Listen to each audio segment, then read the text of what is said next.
Thanks for checking out this movie review video. This is for the 2021 film The Seed. It's a Shudder exclusive, I believe. It didn't say before it whether it was Shudder original or exclusive. I'm going to say exclusive.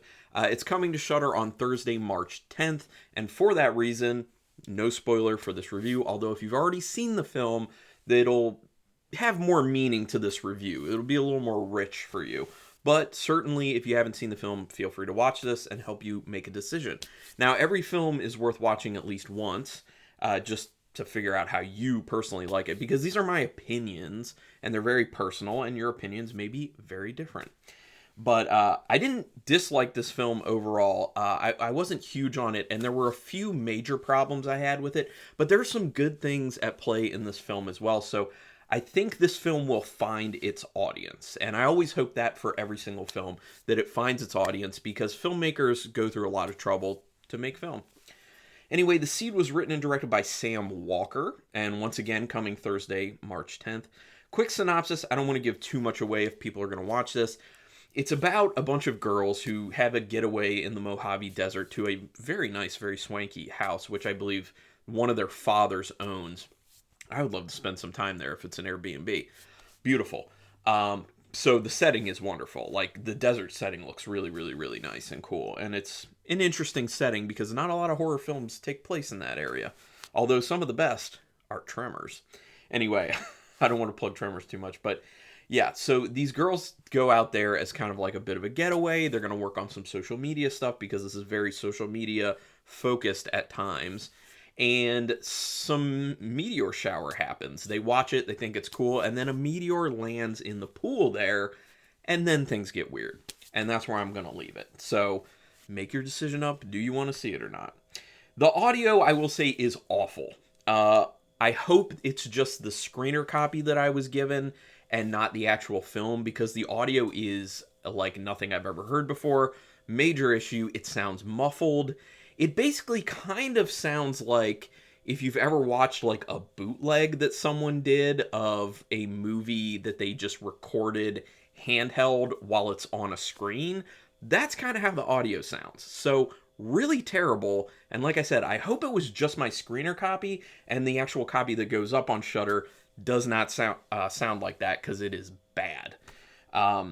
Really cool desert setting, like I already said. It is shot pretty well. It looks quite good. So good directing, good cinematography in this film for sure. It's very, some very inspired angles and camera movements from time to time. There's a really cool visual, well, actually a few pretty cool visual sequences that go on, a la the movie Fried Berry, if you've ever seen Fried Berry. I hated Fried Berry personally, but from a visual standpoint, it looks amazing. Now, this movie, those visuals aren't quite to that level, but they feel a bit similar. And they are nice and quite engaging, and I think they work the way they're employed within the film. The character relationships do seem realistic, and they interact in a real enough way, the characters with each other. May be very annoying to people because of the nature of the characters in this.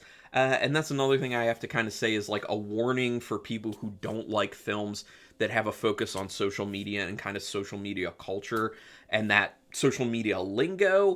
You're probably not going to like this movie for that reason.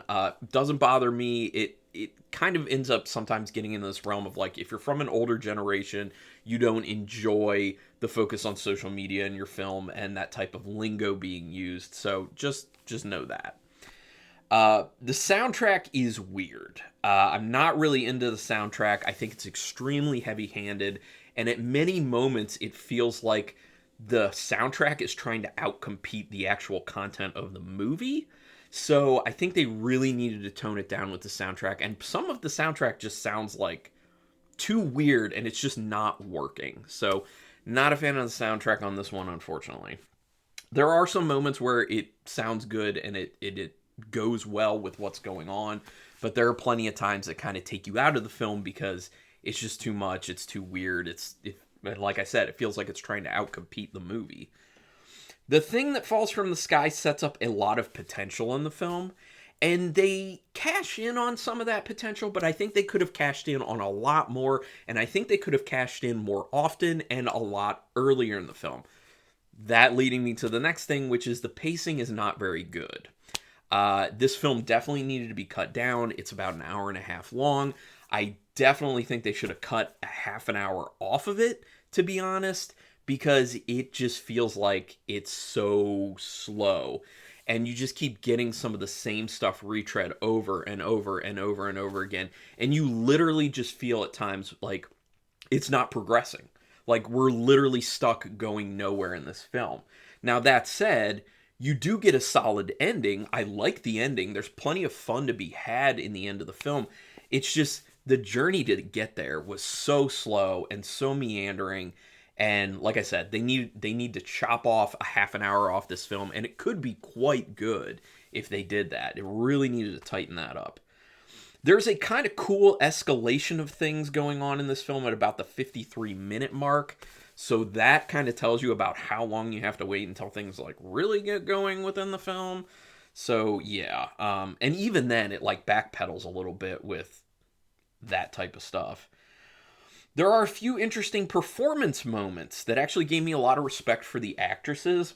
I'm talking about specific moments where you see it as an audience member and you're just like, I bet that was really tough to do. Or if they did more than one take of this, that would be enough to drive someone like me nuts. Like, demanding. There are some demanding performances within this film. Now, I'm not going to say that it's the best acting I've ever seen, but there are moments that some of these actresses go through that really point to a tough moment to act out in the film, and I think they did a solid job with it. So a lot of respect for them and what they were able to pull off.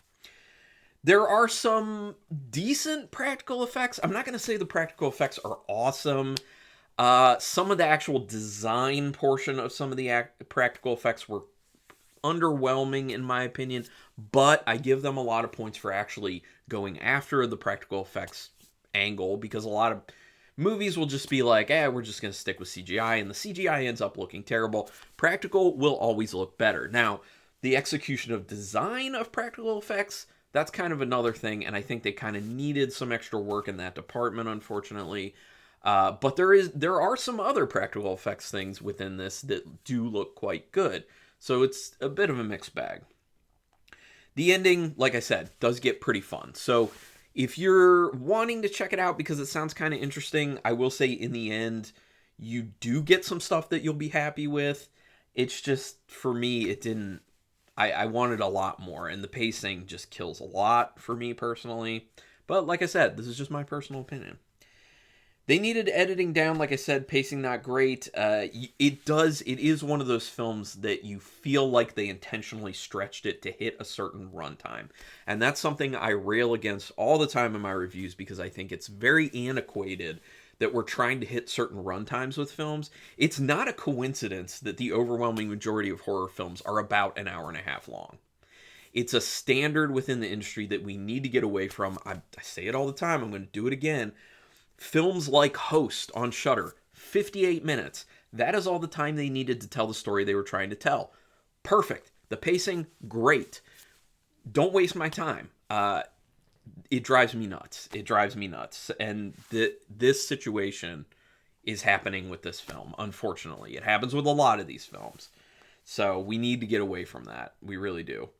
There is an underlying theme of a ridiculous nature of social media and the social media culture that ends up being created because of how ridiculous social media basically is. So if that doesn't sound like your bag, it's not... They don't go at it super hard. So you can kind of ignore that aspect of it and just have fun with what, the events of what's going on. It is kind of more like a subtextual thing. So pay attention to it or don't pay attention to it. That's kind of how I feel. It was, as a subtext thing, it was fine, I guess. It didn't really hook me. But anyway, out of 5 stars with half stars in play, I'm going to give it 2 stars. Not huge on it, not the worst. But I'm very much open to hearing other people's opinions on it. Go ahead and put it down in the comments. Did you love it? Did you hate it? Were you in between? What did you see in it that I did not see in it? Good or bad, either way. And tell me, if you liked it, why? If you didn't like it, why? And we can talk spoilers in the comments, so just know that. Spoilers are allowed in the comments. Do me a quick favor, though. Hit subscribe if you haven't already. If you have already, you're awesome, and I love that. If you haven't, it is quick, it is painless, it costs you no money, and I thank you very much for that. It is literally the best way to repay me, and it keeps me motivated to keep doing these videos. Because at this moment when I'm recording this, I'm not making money on my YouTube channel, so I'm just doing this for creativity, like a creative outlet, to put it out there, because hopefully it serves a purpose for people to kind of make decisions on films they do and don't want to watch, or, you know, just connect with someone over film in a nerdy way. So, yeah. Please subscribe. Also, hit the notification bell button, because then you'll know when I'm putting up new videos, which I'm doing at least for a week. But anyway, regardless, I really do thank you for taking your time to watch this video. And until next time, keep it brutal.